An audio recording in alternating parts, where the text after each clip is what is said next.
Hello everybody, so more servicing tips from me. Now I wanted to make this video as a warning to you if you are servicing an LK150 Carriage.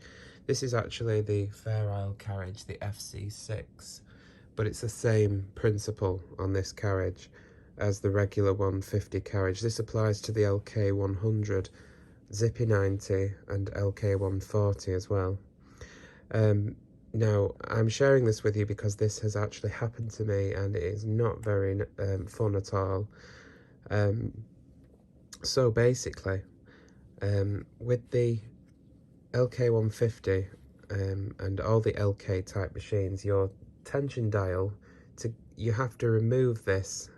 This is true with most knitting machines actually, but you have to remove the tension dial in order to free the bottom housing of the carriage from the plastic top housing. So you have to remove the dial, and to do that you have to turn it past 9.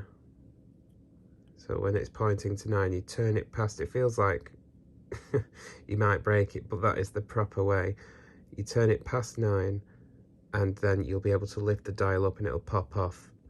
Now you'll see this this actually needs servicing, which is why I'm taking it apart. There's lots of old oil gunked up in there.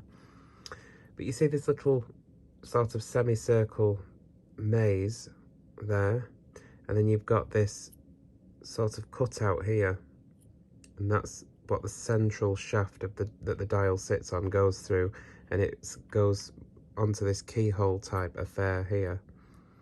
Now, a problem you can run into, and you will damage the bottom housing of the carriage, is you see now this on most knitting machines, the shaft that the dial sits on and the little pin that forms the keyhole shape here is metal. Now on the 150 and the other LK machines, it's plastic, and even that pin is plastic. Now the problem you'll have here, if you're not careful, you see this metal pin here on this is what adjusts the tension. If I can move it, hang on, there we are. Obviously it's stiff because I haven't cleaned it up yet and serviced it. This is what adjusts the tension. So you'll need to make sure before you put this back together, because you'll have to put the carriage housing back over the top of the bottom half of the carriage before you can put the dial back on. So before you go as far as that, with the cover off of the bottom half of the carriage, just pop this dial on and make sure that it sits completely flush. You see that has dropped completely down flush there with that metal.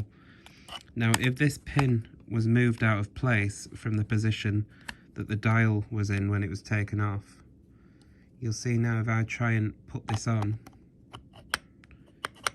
that's not actually sitting flush. You can almost see it's wiggling slightly. So if I move this back, there you can see it's dropped down. Now that is now ready to turn back into position onto the number section of the dial, which locks it in place. Now hadn't I have done that and the dial was higher up, let me show you again. Hang on a minute. It's hard to do with one hand here. There we are. Yeah, so hadn't I have noticed that, and that dial wasn't sitting flush like that, basically what's going to happen is when you try and turn it back round, this pin here, this plastic pin, is still going to be in it's not going to have cleared the bottom half of that keyhole shape, and as you try and twist that dial, you will literally snap that pin off. And once you've snapped that pin off, there is nothing you can do about that unless you sort of makeshift something that will fit. You know, like drive a little metal pin into that, perhaps, if it's depending on the level of breakage. But you would have to replace this whole bottom piece, because this is part of the moulding of this plastic bottom section that all these other parts are fixed to. And that's okay for the LK150 carriage, the regular carriage. That's still readily available, but if you've got yourself one of these FC6 carriages, there is not a cat in hell's chance that you will find this FC6 base. So just wanted to put that out there. Be careful of that plastic pin if you're dismantling the carriage. It's not the dismantling that you can risk breaking it, it's the putting it back together.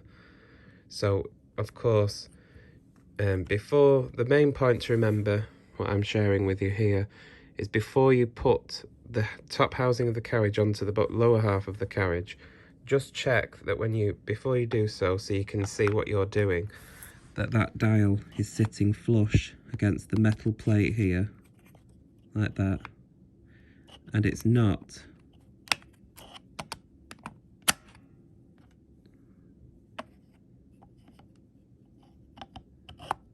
Sitting higher like that. It needs to be flush